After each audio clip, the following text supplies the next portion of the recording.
मुसलमान का कुछ नहीं बिगाड़ सकते, जिसका इतिहास हजरत हुसैन का हो। आप तो मरने वाले कौम हैं।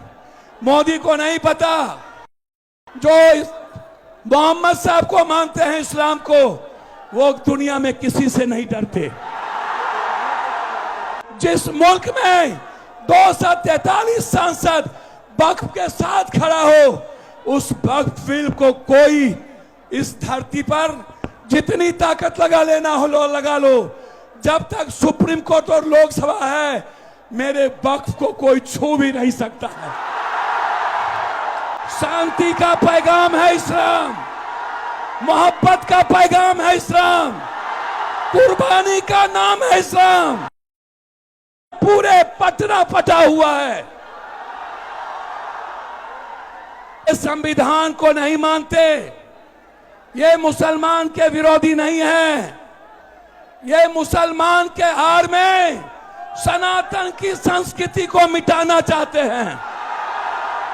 ये मुसलमान के नाम में दलित आदिवासी के अधिकार को छीनना चाहते हैं।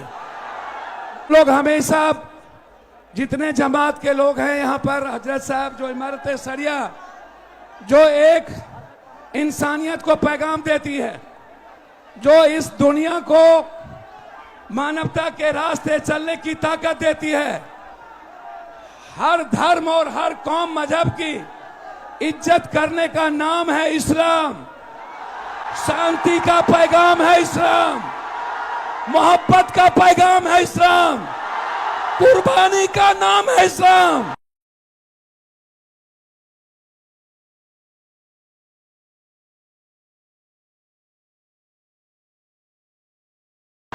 इन्होंने नहीं पढ़ा धर्म की किताबें, इन्होंने नहीं पढ़ी रामायण, इन्होंने नहीं पढ़ी गीता, इन्होंने नहीं पढ़ी कुरान, इन्होंने नहीं पढ़ा बाइबल।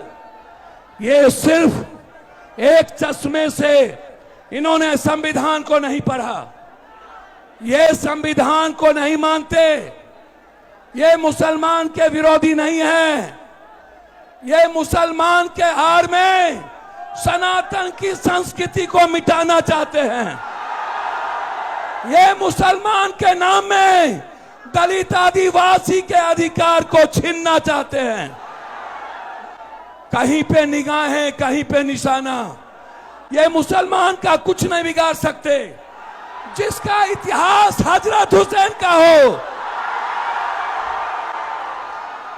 उन्हें नहीं पता, कुर्बानी का इतिहास बहुत बड़ी ताकत है।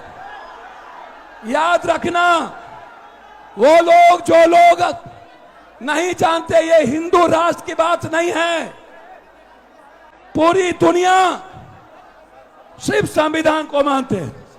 भैया थोड़ा सा शांत, ये जमात कुछ नहीं है यहां आगे, इससे 3 गुना पूरे पटना पटा हुआ है। मोदी जी, आप क्या, जब हिटलर नहीं रहे तो आप कैसे रहोगे? कोई नहीं बचा है। इस मुल्क में सिर्फ मोहब्बत बचेगी, इस मुल्क में सिर्फ सच्चाई बचेगा।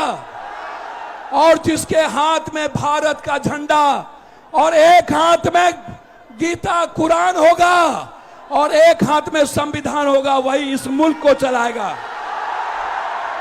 आप मत सोचिए, आप तो मरने वाले कौम हैं।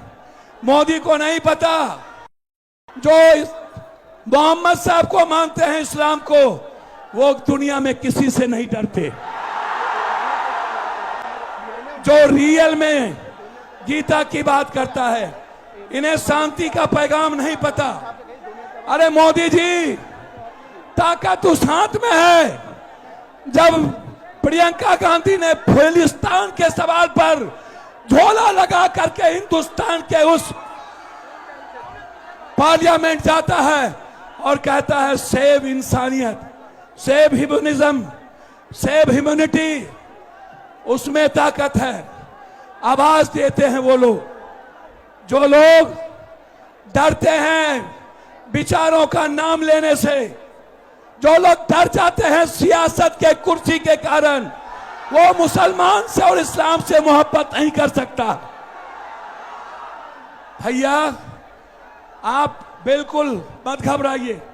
243 सांसद वक्फ बिल के सपोर्ट में वोट दिया है।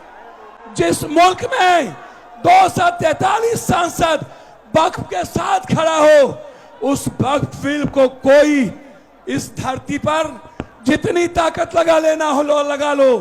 जब तक सुप्रीम कोर्ट और लोकसभा है, मेरे वक्फ को कोई छू भी नहीं सकता है। वक्फ की जमीन किसी मुसलमानों की नहीं है। वक्फ की जमीन इस्लाम के नाम से अल्लाह की जमीन है। वक्फ की जमीन, अरे मोदी जी, मुसलमान जमीन नहीं छीनते। यदि सबसे बड़ा जमीन छीनने वाला कोई सौदागर है, वो बीजेपी है, कोई और नहीं है। इसको समझिए। इसीलिए मैं तो सिर्फ आपसे मोहब्बत करता हूं। मैं, आपको पता है, इस मुल्क में मैं बिल्कुल क्लियर हूं। जो भी धर्म और जाति के नाम पर हमला करेगा, उसे पप्पू यादव से जंग लड़ना पड़ेगा। अंत में मैं एक बात कहना चाहता हूं। एनआरसी से नहीं जीते, सीए से नहीं जीते, ये तलाक से नहीं जीते, ये कब्रिस्तान, शमशान, ईद बकरीद से नहीं जीते, ये जिन्ना और पाकिस्तान से नहीं जीते।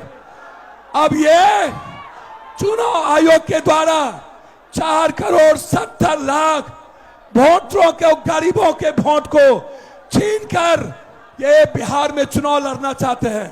आप जोर से बोलिए, क्या वोटर को छीनने देंगे? चुनाव आयोग के खिलाफ जंग लड़ेंगे ना?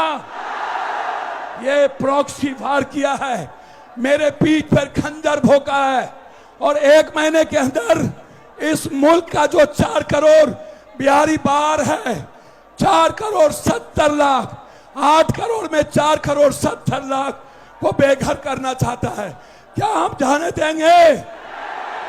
इन्हीं शब्दों के साथ मैं आपको कह देता हूं, जब जब संविधान पर हमले होंगे, जब जब किसी शांति और मानवता के लिए जीने वाला इस्लाम हो या सिख, सनातन पर हमला होगा, और ये पाखंडी बाबा से लेकर नरेंद्र मोदी जी, आप जितना हमला कर लो, लेकिन ये मुल्क आपको बर्दाश्त नहीं करेगा।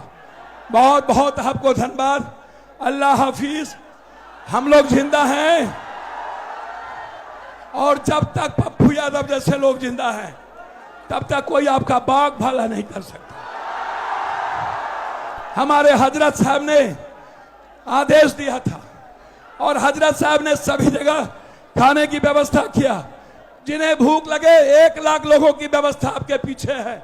बिना खाए नहीं जाइएगा। जब तक पप्पू यादव है, तब तक कोई भूखा नहीं जाएगा। बहुत बहुत शुक्रिया।